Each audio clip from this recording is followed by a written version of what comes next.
Good evening. Hello and welcome. You're watching the Friday edition of The Right Stand here on CNN News 18 with me, Poonam Burde. Pakistan and its tacit support to terror groups and globally designated terrorists is no secret. But India has once again put Islamabad in the dock. On a global stage, Pakistan finds itself completely exposed. External Affairs Minister S. Jaishankar minced no words when he called out Pakistan at the UN platform. He cited Hillary Clinton's snake in the backyard analogy to remind Pakistan that they are not fooling anyone with the victim card that they play ever so often and the sham investigations they claim to continue into terror groups and terrorists. S. Jaishankar recalled Clinton's 2011 visit to Pakistan to emphasize on the need to curb terrorism. What followed was a tirade from Pakistan's foreign minister. He resorted to name-calling and personal attacks against Prime Minister Narendra Modi. A new low for a minister who not only has left himself red-faced but the entire political class of Pakistan. New Delhi has made it clear. Pakistan lacks the credentials to cast any aspersions on India. They cannot lecture us, period. This make in Pakistan terrorism has to stop. That message has been sent loud and clear once again at a global stage to Pakistan.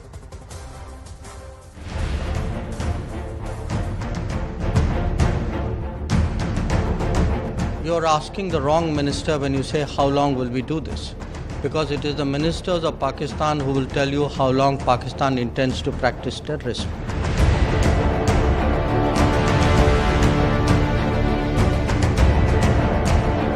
The question of justifying what the world regards as unacceptable should not even arise.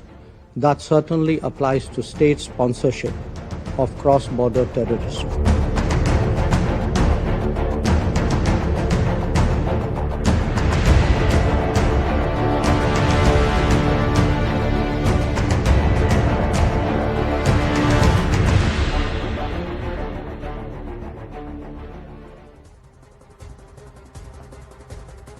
So what explains this rant from Bilawal Bhutto Zardari? Now, Pakistan's troubles and isolation globally is multifold. Diplomatically, Islamabad has very few allies.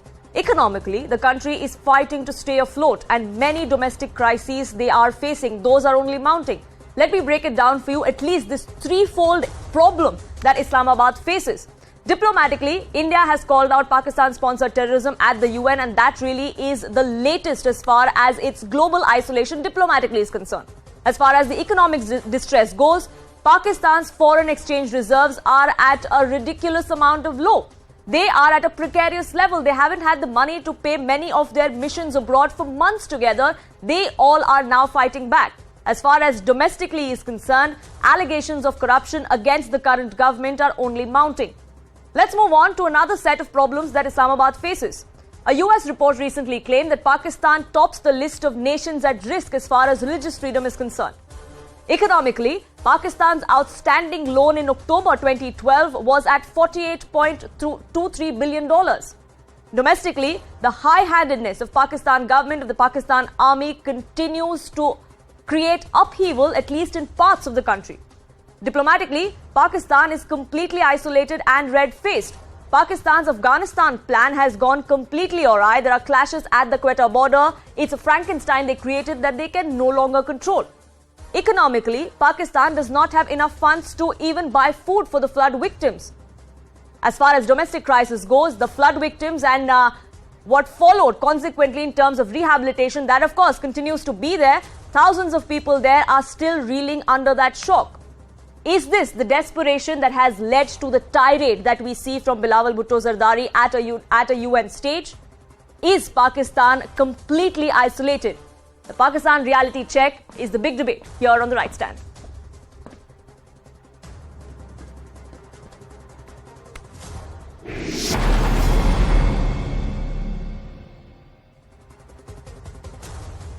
Joining me on this broadcast is national spokesperson of the BJP, Shehzad Poonawala. Ashok Sajjanhar, former diplomat, also joins us.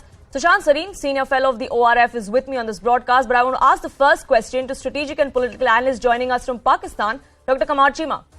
Dr. Cheema, what explains the kind of comments that we have from Bilawal Bhutto Zardari today? Well, I think the Bilawal Bhutto Zardari's comments about Dr. Jaishankar, since he was wearing an orange tie, talking about expanding UN Security Council, being the wanted to be the permanent member in the UN Security Council, and calling that he is a member of the RSS and Prime Minister Modi is a butcher of Gujarat. These are the statements as a foreign minister. He believes that since he comes from and he supports the ideas of Prime Minister Modi, and in the Parliament of India, it was the Dr. Jaishankar who said that since 2014, India's global stature is rising. So I think looking at that statement of Dr. Jaishankar, Bilawal Bhutto Zardari made it clear to the international community that like Prime Minister Modi, Dr. Jaishankar is also a member of the RSS because he's propagating, promoting the interest of the BJP, the Indian government. Was the subject of discussion Prime Minister Modi or S. Jaishankar? No. Why did he have to resort to making personal comments about anybody there? He didn't make a comment. He just narrated the fact, which I think the US State Department denied a visa to the Prime Minister Modi when he was the Chief Minister of Gujarat, and the world called him as a butcher of Gujarat. I think both things are right. Modi as a butcher of Gujarat and Osama bin Laden was caught from Pakistan. That is also a fact, and the world knows that. So I think the So why not talk about the many crises that your country faces? Or how Pakistan time and again conducts these sham investigations against terrorists and wants the world to believe that they're actually doing something when everybody knows that that's not true. No one is buying those lies. Pakistan is facing economic challenges. Our diplomats are facing challenges. We have a political instability. That is a fact. But exactly. So why not talk about that instead of pointing at political leadership in any other country? So it is not India or someone else who has to tell it what we have to tell or not, or what we need to talk. If Modi was been called as a butcher of Gujarat and Dr. Jaishankar wearing an orange tie expressing that he's an advocate of the RSS, that is Bilawal Bhutto's prerogative. He's a foreign minister of a sovereign country. Exactly, he's a foreign minister of a sovereign country. Talk about the issues that faces that country and not make personal comments about the leadership in another country. Is that what it's come down to for Pakistan at a global stage, Dr. Kamar Chima? This is the prerogative of the Bilawal Bhutto Zardari, not of the Indian foreign minister. At home, India talks about Godse and propagates Godse in Washington. And we do that in our country, sir. Has nothing to do with Pakistan. I think he was just exposing the doublespeak of Indian government.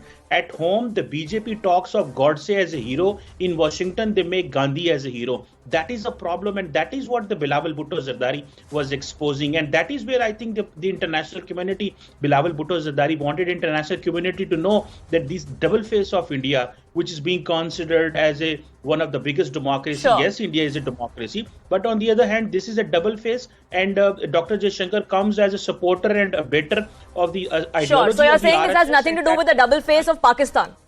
Because that's clearly getting exposed time and again on a global stage. In the last 24 hours itself, we've seen the kind of comments that India has come to the fore and made. Many of those comments in the past have gotten backing from United States as well. And many other countries that are now allies of the country. The point is that India has an absolute right to comment and talk whatever they want to talk about Pakistani Prime Minister or the Pakistani Foreign Minister. And I think what Bilawal Bhutto Zardari said, that he's completely right.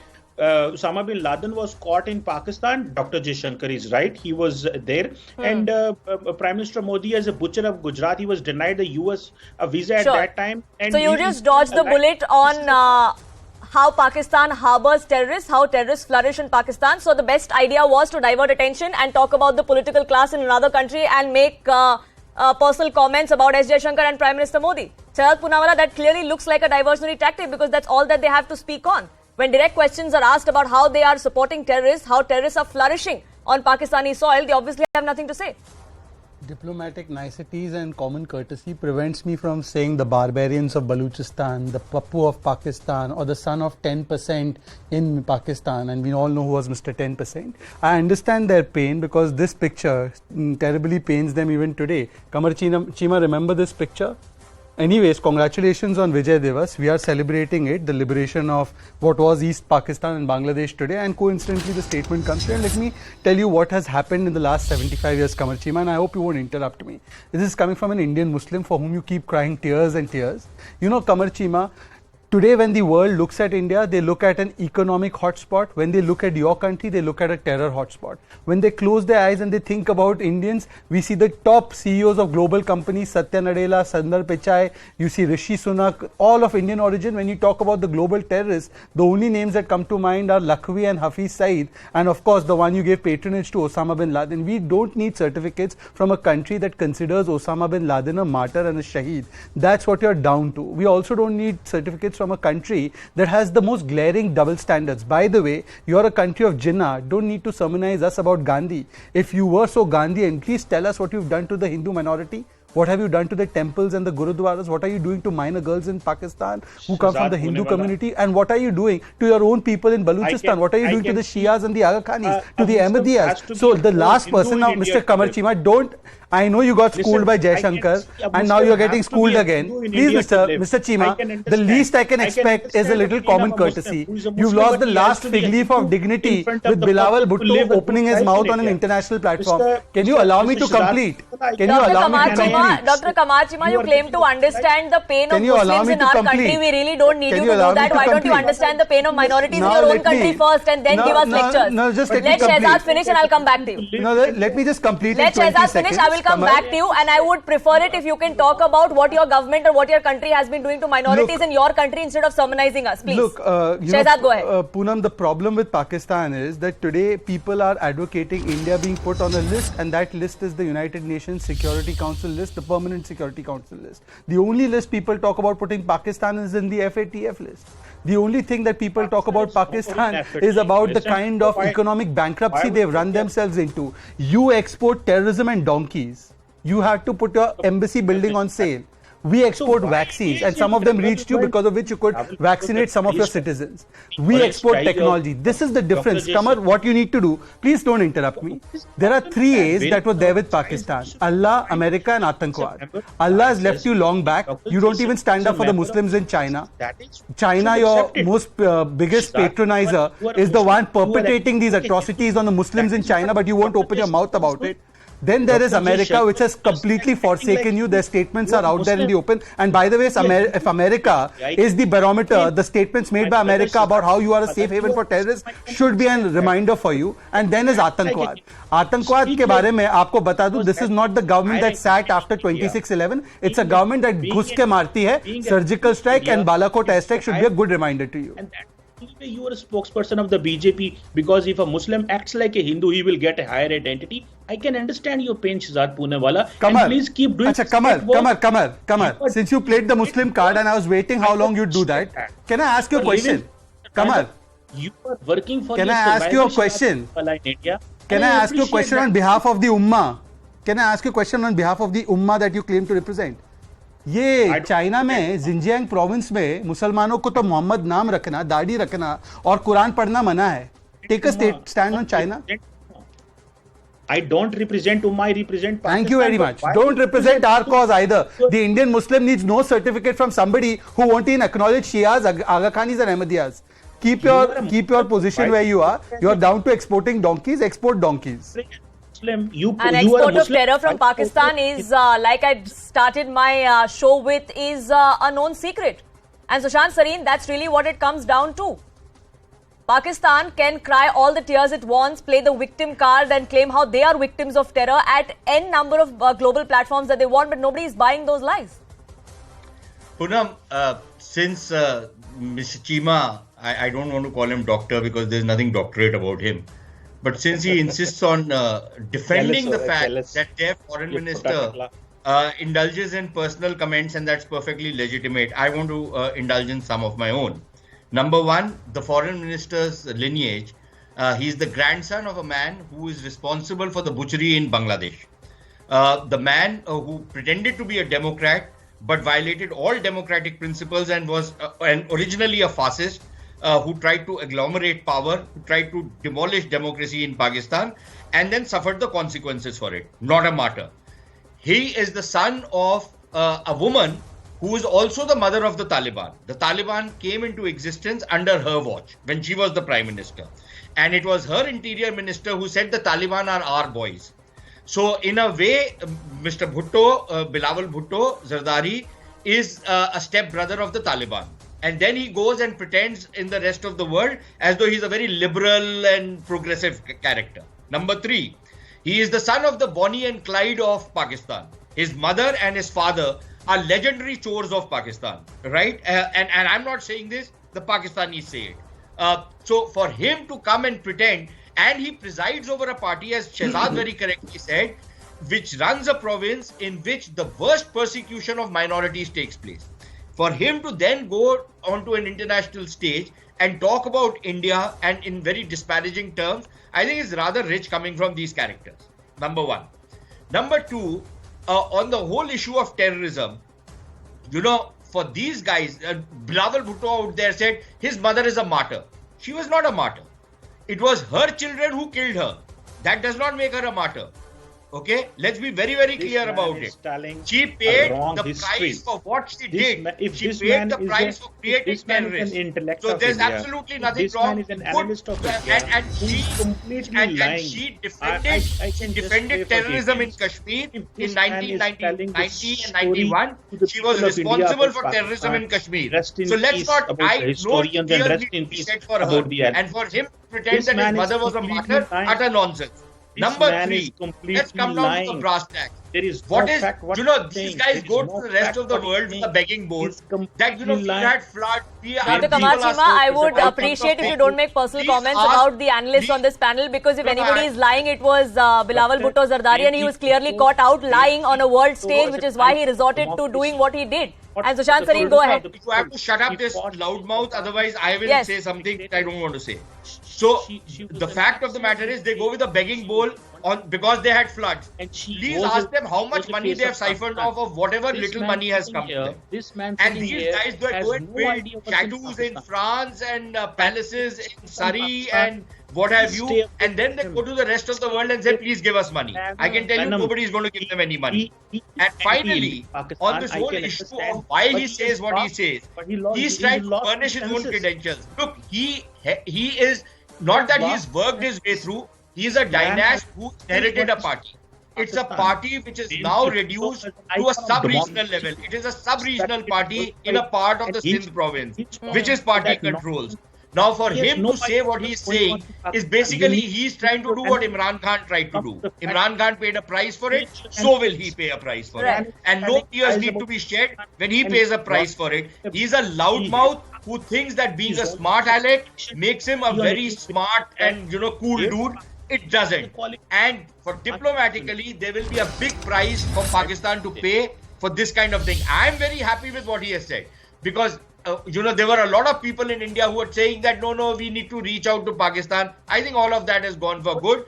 Let the Pakistanis stew in their own juice. Let them suffer the consequences of the leadership which they have elected and selected. And I am very happy with that predicament. I have no problems on that. And now Chima can keep blabbering his mouth off for all I care. And Ashok Sajjanhar, this really goes on to show the kind of desperation that many in Pakistan, at least in the political circles, face, because economically their troubles are only mounting. They have absolutely no solution of how to get that right. There are many domestic crises, including that of excesses of the army that keep mounting. They have a Frankenstein that they've created on the border with Afghanistan that they clearly can't control. And diplomatically, India and many other countries have been tightening the screws on them. So they really are pushed in a corner, and the only ally that they seem to find is their fair weather one in China. Yeah, fair weather one friend China, Poonam, you're right. And I think it is really, what Bilawal Bhutto is doing. And I think what Kamar Chima is also competing with him, unfortunately, today on your show, is, showing their own desperation and frustration at the situation as it has evolved, in Pakistan. The fact that India is rising, the fact that India is the president of the G20 today, the fact that all countries are singing paeans of praise as far as India is concerned, that India was the country that was able to get unanimity and consensus in Bali when, earlier there were nothing could really be done about it. India today also holds the chair of the Shanghai Cooperation Organization. Its clout in the world is growing. India today is also, this month, is the chair of the UN Security Council. The Prime Minister's clout, the Prime Minister's influence, if you look around, if you look at the body language of all the leaders, starting right from Mr. Biden to Macron to the German Chancellor, everyone. So India's clout is rising throughout the world, and Pakistan is, getting from bad to worse. So I think this is a sign of desperation. And there seems to be a competition between Qamar Chima and Bilawal Bhutto as to who can sink more low as far as their language is concerned. Unfortunately, it is not about getting because low. It is about there telling was a fact. That was Bilawal Bhutto Zardari told a fact. You don't like it because you are not in habit of telling the truth. They would, look the at Indian people have never been told truth about the BJP and the RSS. And sliding down the Since Indian people have never been told the truth on RSS, Poonam, why don't you ask Dr. Chima, we don't need I don't think anyone from outside this country to tell us who should say what in this country. It's a democracy and we celebrate it. Least of all, Pakistan should be lecturing us about the reality of anything, because I don't think Pakistan looks at their own reality and talks of that. But having said that, I want Ashok Sajjanhar to continue. All the falsehoods, all the lies, Poonam, that he was indulging in. Meaning, he talks about the international community. For him, the international community only seems to be Bilawal Bhutto and Qamar Chima. These are the two people that form the international community. There is no one else as far as their... Because no one is listening to them, no one believes them. I think people in Pakistan also today, people in Pakistan also do not believe what the government is saying. What the foreign minister is saying. And Dr. Chima, you are a Pakistani national, so unfortunately you have to defend your country irrespective of what they do. We understand your compulsions, but please let the diplomat make his point and I will come to you. Even the NTTV has been bought by the... even the NTTV has been bought so that... How is it any of your business, sir? How is it any of your business? Unfortunately, it's extremely unsettling to keep on, listening to all these falsehoods. He says the whole world called Mr. Modi. Qamar Chima, I gave you an opportunity to make your point, but you seem to have got into this habit of interrupting all the panelists on this panel, and I will not let that happen. I want all of the voices to be heard. So I please request my director to lower the fader of Dr. Qamar Chima. When I come to you, you can have your chance to speak. Ashok Sajjanhar, please go ahead, make your point. Yeah, basically, the point that I was making is that it is all a set of lies. It is an indication of the desperation, of the frustration on all fronts. Because they have this habit, Pakistan has this habit of equating itself with India. And it should realize the reality of the situation. It has a GDP of $300+ billion. India is today $3.5 trillion. We are the 5th largest economy in the world. Very soon we are going to be the 3rd largest economy in the world. Here, what Mr. Imran Khan Niazi said, that the victory of Taliban represents a move out of the shackles of slavery. Now you can see who has moved out of the shackles of slavery when you have both the Afghan Taliban as well as the Tehreek-e-Taliban Pakistan, who are pounding on the borders with the Pakistan. And the terrorist groups, they have been acting on within Pakistan. So much so that even as far as Shahbaz Sharif is concerned, he had also to be told that the Chinese, as you said, the only all-weather friend as far as Pakistan is concerned, that the Chinese personnel, that the Chinese workers should be protected. Even that is what, Pakistan is not really able to do. Right. So I think they are in a very bad state. I can only I would have liked to sympathize with them, with their plight, except that, they have taken themselves so low in every sense of the word that rather than pity, I think it is condemnation that really they deserve. Poonam. Absolutely, and it's not going to cut ice with anyone.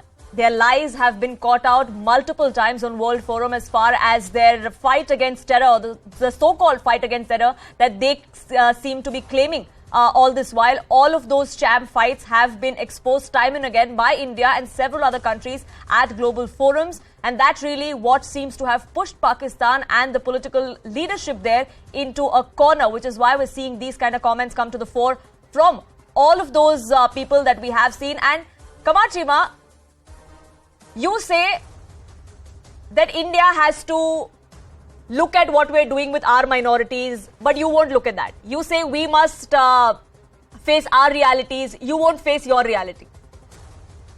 Well, the point is that I'm not saying that the Pakistani minorities are living an ideal life.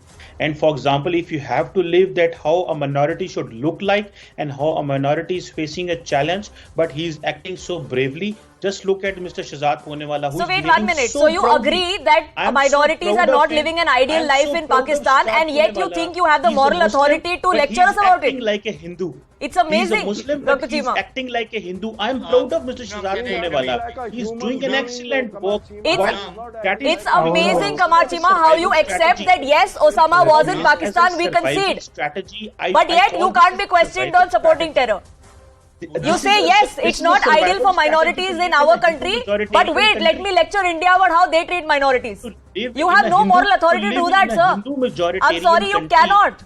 To live in a Hindu majority. You or anyone from your country can't do that. Strategy what Shahzad Poonewala is doing. Sushant Sareen, I need to close this debate. 30 seconds. Go ahead. May I respond? You have to ask him to shut up. You have to lower his fader because I'll just cut him down to size. Yes, go ahead. You know, for people, for rabid, communalists like Mr. Chima, the only good Muslim is either a Pakistani or one who behaves like a Pakistani or an Osama bin Laden. A nationalist Indian Muslim is not a Muslim for them. This was exactly the kind of thinking which this horrible man Muhammad Ali Jinnah had, where he called somebody like Maulana Azad a showboy.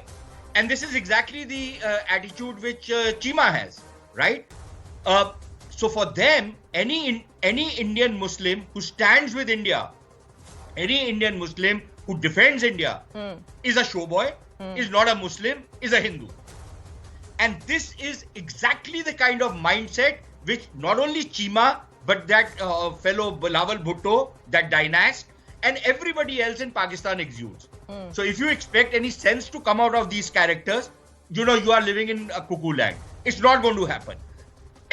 Absolutely, and that desperation is not going to end anytime soon because it doesn't look like economically or diplomatically things are going to get better for Pakistan. So they might as well make truce with the reality and stop making these kind of comments and lecturing India on global stage because that only leaves them red-faced. But given Pakistan, they perhaps are not going to learn anything from this. But I thank all my panelists for joining us here on this broadcast with your perspective because we are now shifting focus to another big story and the big debate over whether or not Rahul Gandhi and the Congress party have crossed the line today.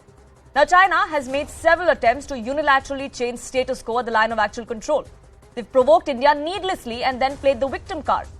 All of those attempts have been foiled and Beijing has been left completely embarrassed, not just this once, but on multiple occasions.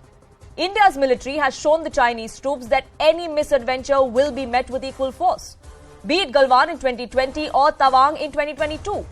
Indian troops have fought tooth and nail to keep the enemy out. They've guarded our borders and put China in its place. Yet, we have a member of parliament today from the Congress party who is casting aspersions on the valor of our braves. Rahul Gandhi, who's on a mission to unite India with his Bharat Jodo Yatra, seems to be completely missing the point of his mission. Because while he says he wants to unite the country, he politicizes the one component that is the epitome of India's unity, our armed forces. Today, Rahul Gandhi waded into the Tawang clash politics. Listen in to what he had to say.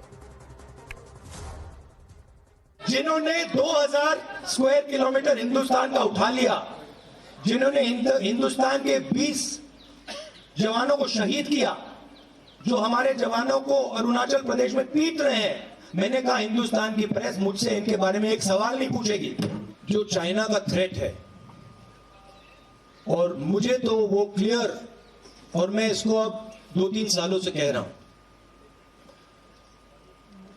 वो बिल्कुल clear है और सरकार उसको छुपाने की कोशिश कर रही है, सरकार उसको इग्नोर कर रही है, मगर उस थ्रेट को ना छुपाया जा सकेगा और ना इग्नोर किया जा सकेगा। उनका पूरा प्रिपरेशन चल रहा है, उनका लद्दाख की साइड और अरुणाचल की साइड पूरा ऑफेंसिव प्रिपरेशन चल रहा है। हिंदुस्तान की सरकार सोई हुई है।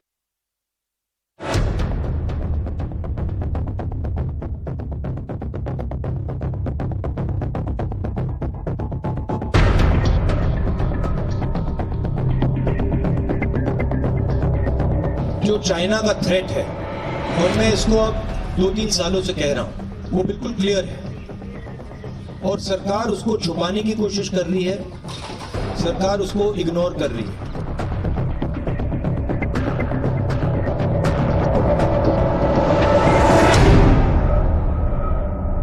भारत की सुरक्षा को लेकर जब बात करते हैं तो उसमें कई बातें वो आपत्तिजनक कर देते हैं, जिससे न केवल सैनिकों का हौसला खराब होता है बल्कि पूरे देश के अंदर भ्रम फैलाते हैं।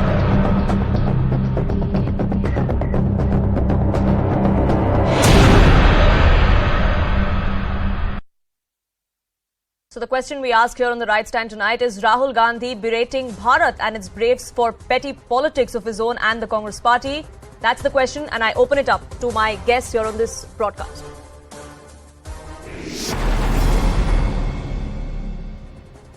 Shehzad Poonawalla, national spokesperson of the BJP, continues to be with us, and spokesperson of the Congress, Arshpreet Singh Khadiyal, now joins us on this broadcast. And Mr. Khadiyal, I would like to ask you, Rahul Gandhi and anybody from the Congress party is well within their rights to question the government of the day if they feel we're lacking vis-a-vis policy, any policy, in this case vis-a-vis China. But what kind of message is Rahul Gandhi saying when he says Arunachal mein hamare army pit rahe hai? Number one, I think the media should try to focus upon showing that the Bharatiya Janata Party has tried to hide this, that this event has happened, this event has taken place, and the defense minister had to talk about this in the parliament only after the media. And we asked those questions forward. And we had those debates for the last 3 days. Today, the point of subject is whether what Rahul Gandhi said is crossing the line or not. And like I said, he can question the government. I am coming to that only. Since you are trying to pick up a statement of Mr. Gandhi and trying to twist it, you haven't been able to show the massive, mistake that has been made by the Bharatiya Janata Party government. They tried to hide it. And number two, it's been time from a lot of time that China has been trying to overpower and undermine India. First, it martyred 20 soldiers of India. It captured 2,000 square kilometers of India. It tried to thrash our army at Tawang, and despite that, no strict warning has come from the Prime Minister. The amount of campaign, the aggression that he shows in campaign, if 10% of that would have been shown while dealing with China, we probably would have, been able to stop them. However, the Prime Minister hasn't said anything substantive, anything significant. And rather, in Bali, he greeted Xi Jinping and, gave him a red shirt instead of showing a lal aankh. And that diplomacy has been going on as if it was all normal. Our trade with China is at an all-time high. And the worst of all, the Bharatiya Janata Party has been trying to lower down the morale of the army. We salute the Indian army that gave a befitting reply in Tawang.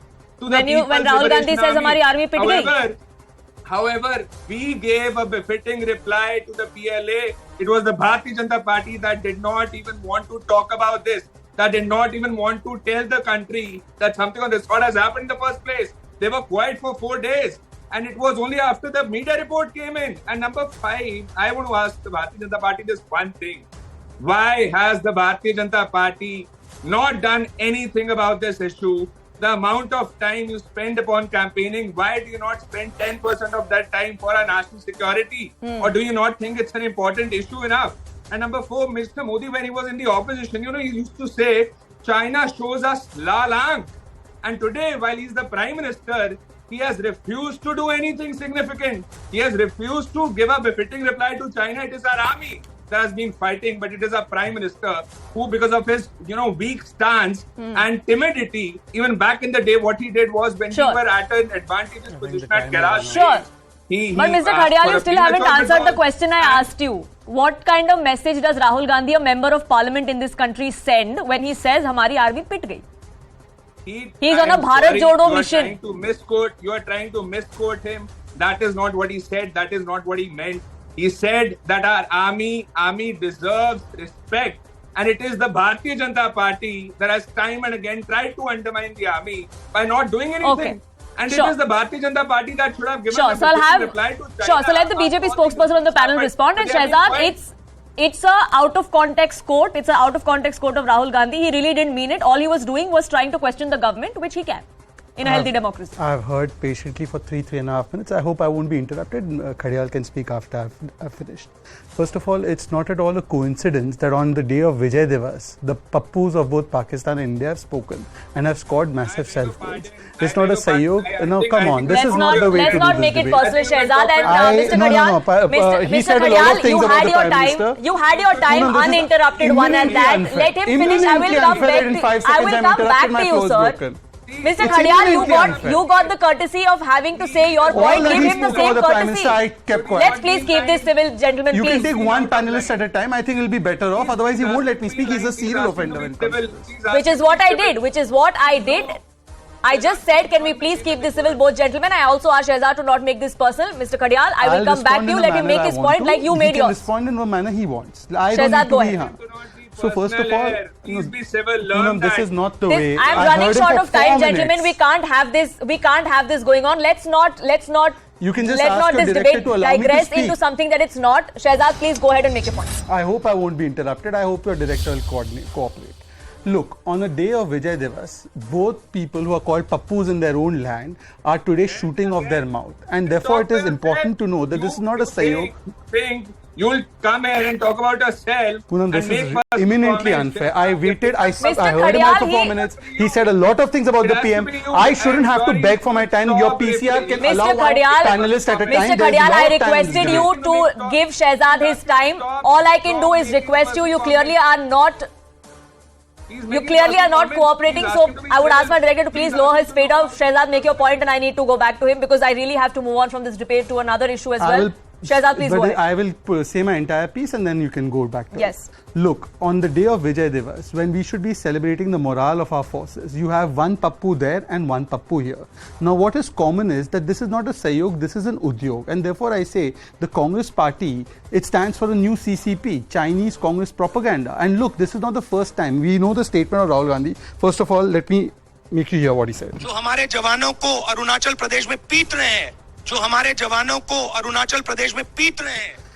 This is very clear, but if this is not clear for Arshdeep Khadial, and I can understand he may have a comprehension problem, the same Congress party called the army chief a Sadak Ka Gunda. They doubted the surgical strike which was announced by the DGMO and said it was a physical strike, it was Khoon ki dalali. They said Balakot mein cheel kauve mare the, and they also blamed Pulwama on the Indian agency. So this is not a one-off, this is a time and again the attack on the manobal of our forces. Now today, who is talking about 2,000 square kilometers and all of these things? Those who gave up 38,000 square kilometers in Aksai Chin, Tia Pangnak, Doom Cheli, Dem Jok, those who allowed 600 incursions, and all of this after taking Chinese chanda into the RGF account, which they've not told us what they've done about. They've not told us what the MOU between their party leadership and the Chinese leadership is all about. Those people are coming and lecturing us about a strong response. Yes, we've given a strong response. There was once upon a time a defense minister who said the best policy was not to build infrastructure. Today, we have built 44,000 crore rupees of roads, rail lines in Arunachal Pradesh. We have created 9 tunnels, including the Sela tunnel. 11 more tunnels are coming up. We have created the alternative route for Zanskar Valley and for Western Ladakh. We've taken the DSDBO road to class 70. We have stationed 22,000 troops habitats there. We have taken the Rafales there. We've put additional layers of troops out there. We have taken all the steps to build the infrastructure along the LAC, and we are doing it and giving a strong response right from Galwan to Tawang. So finally, all I want to say is that you can attack the government, but why say that the Sena pit kar aa gayi when it is clear that in Galwan and in Tawang we gave a befitting response? Mr. Khadial, go ahead. Like I said, yes, like I said right at the beginning, Rahul Gandhi is well within its rights, or anybody in this country is well within their rights to question the government vis-a-vis policy. It is a healthy democracy that we live in, and everyone's entitled to do that. But should we also politicize our armed forces? Isn't that the one component that actually unites the country? Rahul Gandhi is on a mission to unite the country with his Bharat Jodo. See, it is again the Bharatiya Janata Party that has time and again undermined the manobel of our army. It is the Bharatiya Janata Party who has always prioritized Mr. Modi's image over nation security. And I asked him 2-3 questions. He did not have an answer to any of them. I asked him, why did the Bharatiya Janata Party, the government, try to hide this issue? Why did you not tell it to 130 crore people who deserve to know if somebody is trying to, intrude into their home? And you did the same thing back in the day also, when Mr. Modi said no intrusion has happened at all whatsoever, and Mr. Jaishankar happened to have contradicted him that intrusion has happened. Can I just and after quickly that, we all comment on got to this see what happened particular at lie? Gogra Hot Springs, Depsang. We have all seen what happened at Depsang, at Gogra Hot Springs, at Galwan Valley, and it was because of the Bharatiya Janata Party's mismanagement that today China has occupied 2,000 square kilometers of India's territory, and despite that you go and greet the counterpart. Mr. Modi goes and greet the counterpart. You haven't been able to give one warning. I will come, don't worry. Give China one warning. And one thing, why do you not understand one thing? When Mr. Modi or the defense minister fails to communicate with the country that an issue has taken place, does it not embolden China's vision? Does it not embolden China's vision when you fail to tell it to the country? Now let me come in very quickly. Sure, you've put certain questions, Mr. Gadial. Let Shehzad respond. Let's have a civil debate. They can't get over lines. You know the word civil. Can you please stop interrupting and being discourteous? Thank you. Now, can you please be civil? Can you stop being personal all the time? Before also you were trying to be personal. Mr. Gadial, you asked your questions. Let Shehzad respond. Arshpreet, you asked your questions. Let Shehzad respond. Both Supriya and Khadial have perpetrated a lie that this was all coming out through sources and through the media reports.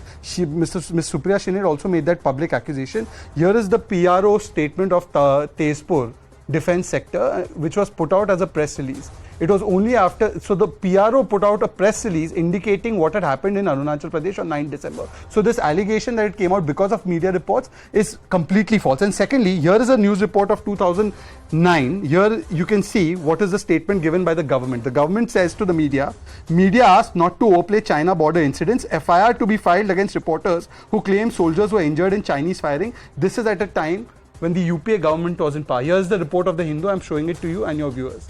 These people come and talk to us. Mr. Nehru lied for 2 years from 57 to 59 about a road being built in Aksai Chin. He probably knew about it, or he probably shut up about it and did not inform Parliament. He lied to Parliament when an MP asked him a question specifically about that road. You gave up 38,000 square kilometers of Aksai Chin. You gave up Tia Pangnak. You gave up allowed 640 square kilometers of land to be cursed upon as per Shyam Saran's book. And you have the audacity to come and speak here.